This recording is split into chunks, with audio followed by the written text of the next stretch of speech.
ನೀವು ಹೋಗ್ತೀರಾ ಅಯೋಧ್ಯೆಗೆ? ನಾನು 22ಕ್ಕೆ ಹೋಗ್ತೀರಾ ಅಂತ? 22ಕ್ಕೂ 99% ಹೋಗ್ತೀನಿ. ಕಾದು ನನ್ನ ಹೆಂಡತಿನೂ ಕರ್ಕೊಂಡು ಹೋಗ್ಬೇಕು ಅಂತಿದ್ದೇನೆ. ವಿಷಯ ಹೇಳ್ತೀವಿ 99%.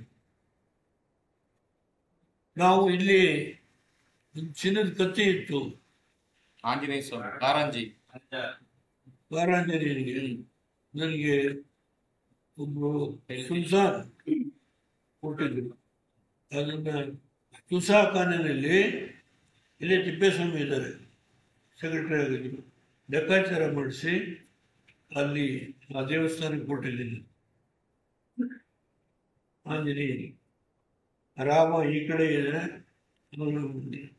ಆಂಜನೇಯ ದಕ್ಷಿಣಕ್ಕೆ ಮುಖವಾಗಿ ಉತ್ತರಕ್ಕೆ ದೊಡ್ಡ ವಿಗ್ರಹ. ಆಮೇಲೆ ಇನ್ನೊಂದು ಹೇಳಬೇಕು, ನನಗೆ ದೊಡ್ಡ ಆರೋಗ್ಯ ಕೆಟ್ಟು ಹೋಗಿದ್ದಾಗ ನನ್ನ ಮಗಳು ಆಂಜನೇಯನಿಗೆ ಪ್ರತಿ ಶನಿವಾರ ಬೆಳ್ಳಿಯ ಅಲಂಕಾರ ಮಾಡಿಸೋದು. ಪ್ರತಿ ಶನಿವಾರ. ನನ್ನ ಆರೋಗ್ಯ ತುಂಬ ಕೆಟ್ಟು ಹೋಗಿತ್ತು. ನಮಗೆ ನಂಬಿಕೆ ಇದೆ ನನ್ನ ಆರೋಗ್ಯ ಅದರಿಂದ ಸುಧಾರಣೆ ಆಗಿದೆ. ಅನಸೂಯ ನನ್ನ ಮೊದಲನೇ, ನಮಗೆ ನಂಬಿಕೆ ಇದೆಯಪ್ಪ. ಅದರಿಂದ ನಾವು ಯಾವುದೇ ಲಘುವಾಗಿ ಮಾತಾಡೋದಿಲ್ಲ.